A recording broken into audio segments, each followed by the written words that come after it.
Paz do Senhor, igreja. Amém. Irmãos, vamos abrir nossas Bíblias na Epístola primeira aos Tessalonicenses, capítulo 4. Você que ainda não me achou no Instagram, caso esteja ouvindo o podcast, pode procurar lá Evangelista da Verdade. Eu divulgo as pregações quando coloco no Spotify. E ele vai através das plataformas, no Apple Podcast, várias outras plataformas de podcast. Então, irmãos, quem achar 1 Tessalonicenses capítulo 4, pode ficar de pé em reverência à palavra do Senhor e dar um brado pentecostal. Pouca gente achou. 1 Tessalonicenses capítulo 4. Cadê o brado? Pentecostal. Glória a Deus. Epístola aos Tessalonicenses, primeira epístola, capítulo 4. A epígrafe diz: exortação à santidade, ao amor fraternal e ao trabalho. Mas nós vamos ler somente o versículo 3, 4 e 5, que diz: porque esta é a vontade de Deus, a vossa santificação, que vos abstenhais da prostituição, que cada um de vós saiba possuir o seu vaso em santificação e honra, não na paixão de concupiscência, como os gentios que não conhecem a Deus. Podem sentar, irmãos, glorificando ao Senhor. Meus irmãos, a gente sempre prega, sempre fala de santificação, de ser santo.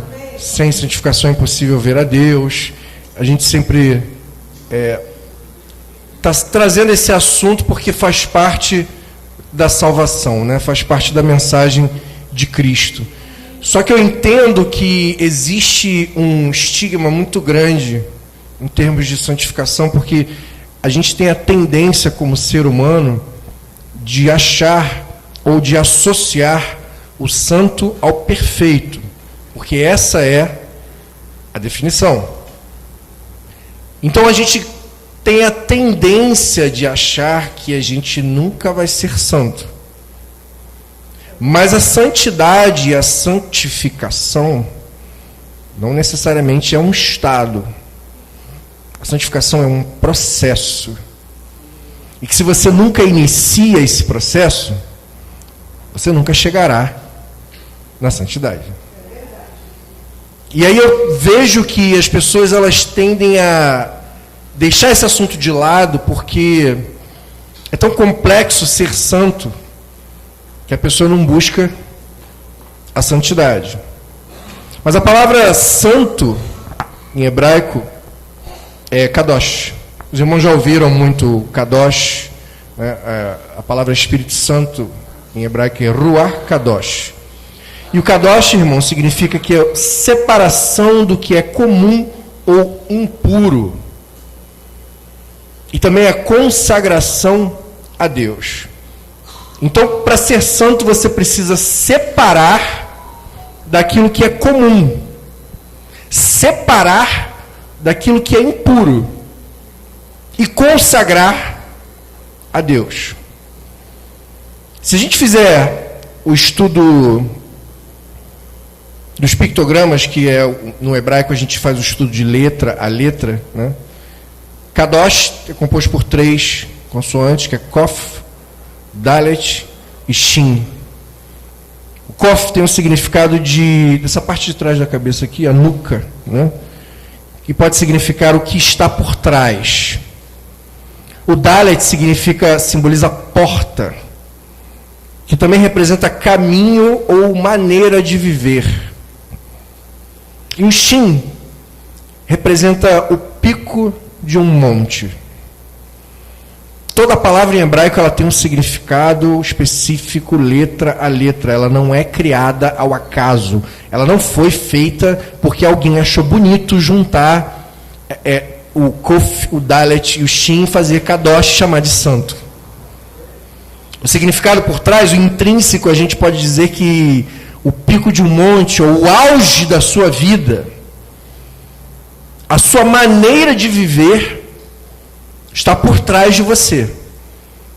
E se você considerar Kadosh santo, o auge da sua vida vai ser a santidade. A sua maneira de viver vai te conduzir a isso. E tudo aquilo que está por trás do seu caráter, estou sentindo a presença de Deus aqui, irmão. A gente está falando daquilo que define Deus. Não é um atributo, não é uma qualidade. É a definição de Deus, a santidade. É aquilo que para nós seria o auge da nossa vida. Que representaria o caminho que eu estou seguindo, que eu estou escolhendo seguir, que eu estou percorrendo. E é aquilo que está por trás do meu caráter. Santidade. E aqui Paulo nos relata, a partir do versículo 3, porque esta é a vontade de Deus. Vontade em grego é telema, que significa um ato de desejo, tanto de ser reconhecido, ou de ser obedecido. Então a vontade de Deus é que você reconheça, mas também que você obedeça. Por isso um processo, né? A santificação, ela não é algo que você simplesmente se torna, é um processo, irmão. Você precisa praticar, entrar nesse ritmo e aperfeiçoá-lo. Para você entrar nesse ritmo, você precisa reconhecer o que te leva à santidade.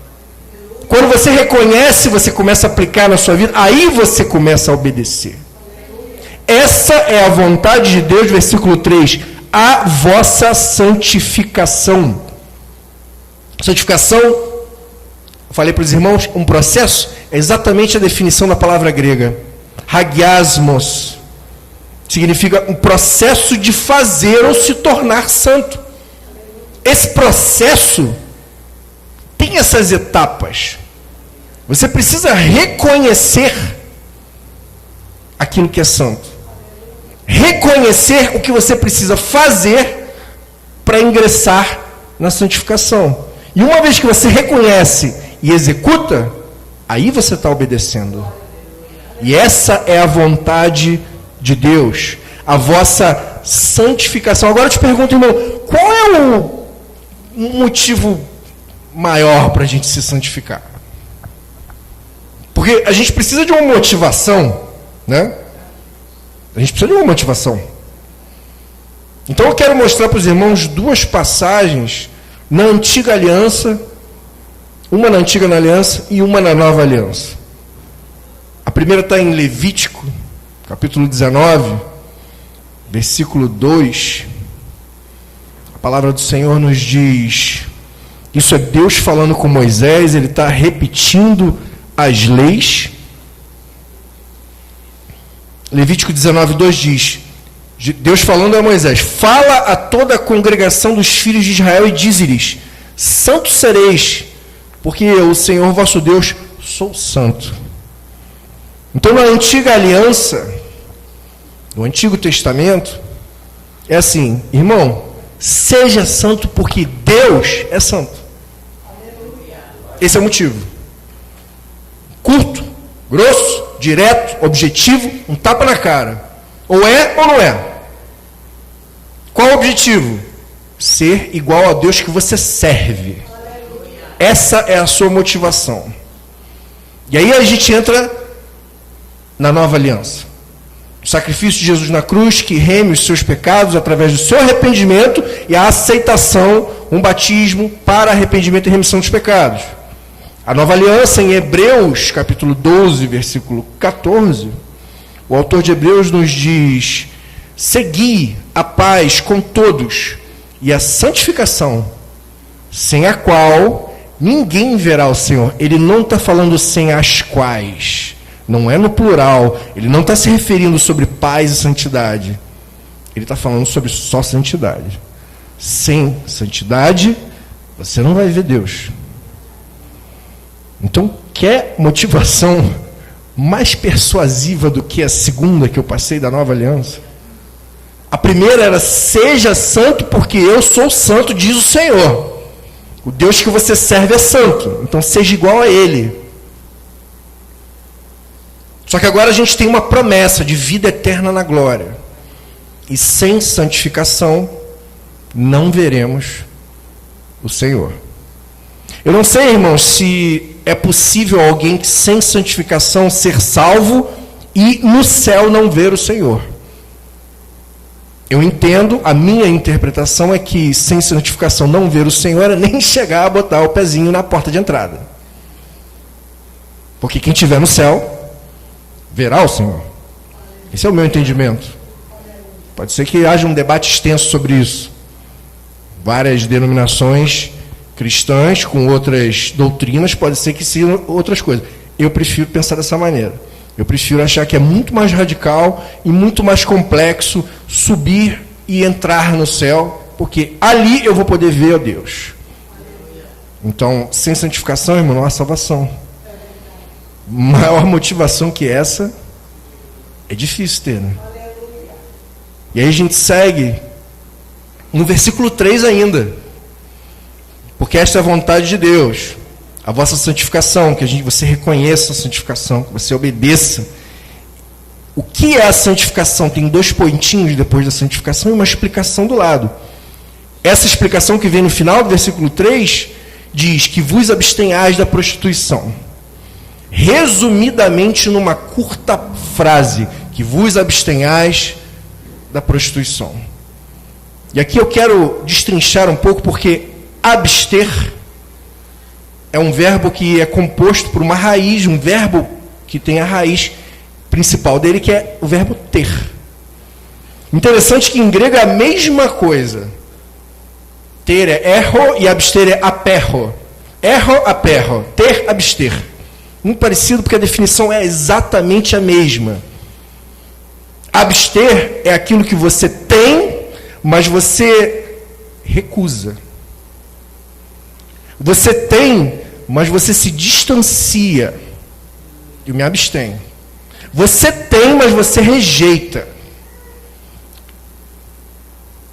Dessa maneira, irmão, fica fácil entender, porque prostituição aqui está resumindo todos os pecados da Bíblia. A palavra em si, original em grego aqui, ela quer dizer imoralidade habitual.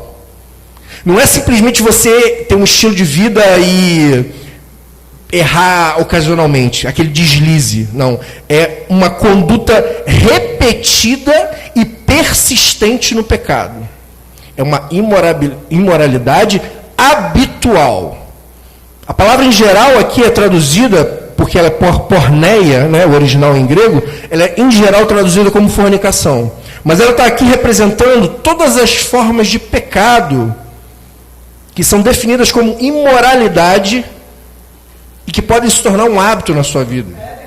Eu vou listar alguns aqui: mentira, roubo, ódio, desonra, desonestidade, inveja, infidelidade, bebedeira. Irmão, se quiser ver os frutos da carne, vai lá em Gálatas, capítulo 5, versículo 16 ao 26, divirta-se. Leia e divirta-se, porque tem muito fruto da carne ali, e tem um fruto do Espírito, com 9 características. Você não tem 1 ou 2 ou 3 características e tem o fruto do Espírito. Você só tem o fruto do Espírito se você tiver as 9 características. Amor, paz, gozo, longanimidade, benignidade, fé, temperança e mansidão. Então, quando nós entendemos que Paulo está aqui resumindo todas as formas de pecado habitual. E veja bem, pecar, irmão, é diferente de viver em pecado. O pecado, você alcança o perdão através do arrependimento. O seu arrependimento alcança o sacrifício de Jesus na cruz. E Jesus perdoa o seu pecado. Agora, viver em pecado, ela transforma o seu coração, ela endurece o seu coração e faz com que você viva em rebelião. Não vivendo a palavra de Deus. E aí Paulo segue e diz que cada um de vós saiba possuir, versículo 4, o seu vaso em santificação e honra. A gente sabe que nós somos morada do Espírito Santo, então nós temos que saber possuir esse vaso, porque essa carne, irmão, ela não vai herdar o céu. Nem a carne, nem o sangue darão o reino dos céus. Mas quando Jesus voltar, nós ganharemos um corpo novo, incorruptível, para poder acessar a promessa de vida eterna na glória. Mas esse vaso, que essa casca que cobre o seu ser, que está dentro de você espiritual, quem você realmente é, você precisa saber possuir esse vaso em santificação e honra. Santificação é o processo de reconhecer aquilo que te leva a não pecar. Não é você não está... como é que eu posso dizer? Você não está assim, obrigado a ser perfeito sem poder errar, sem querer. É o deslize ocasional.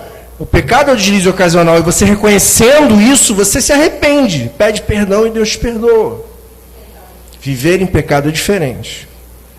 Viver em pecado não há o reconhecimento. Se não há o reconhecimento, como é que há a obediência? A obediência é a parte final que vem depois do reconhecimento. Se você não reconhece que você está pecando sem parar, não vai chegar na obediência, então você não está no processo de santificação, não está executando aquilo que é a vontade de Deus. Que você reconheça o erro, com o reconhecimento começa a praticar aquilo que não é errado e que agrada a Deus, e praticando você obedece. Esse é o processo de santificação. E a gente tem a tendência a complicar muito as coisas e tirar isso da nossa vida, achando que a gente não tem como eu ser perfeito, só Jesus. Mas o processo precisa estar inserido na sua vida. Para que você mostre a Deus que você reconhece que a santificação é necessária e que você obedece a Deus em todos os quesitos da palavra.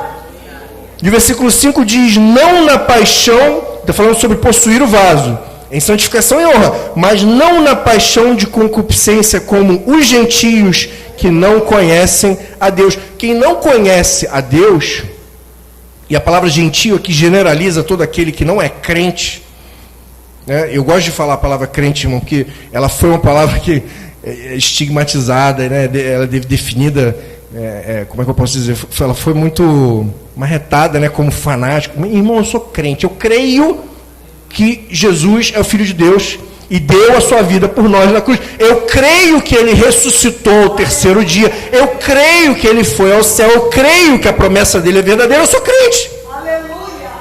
Não tem por que ficar com preconceito com essa palavra. Eu sou crente, eu creio nisso. Né? Então, quem não é crente, a Bíblia define como gentio. Todos aqueles que não creem em Jesus, não crê na morte, a ressurreição de Jesus, não crê no sacrifício da cruz, não crê na vida eterna, na glória, a promessa de Deus, não crê no poder de Deus. O gentio, ele não conhece a Deus.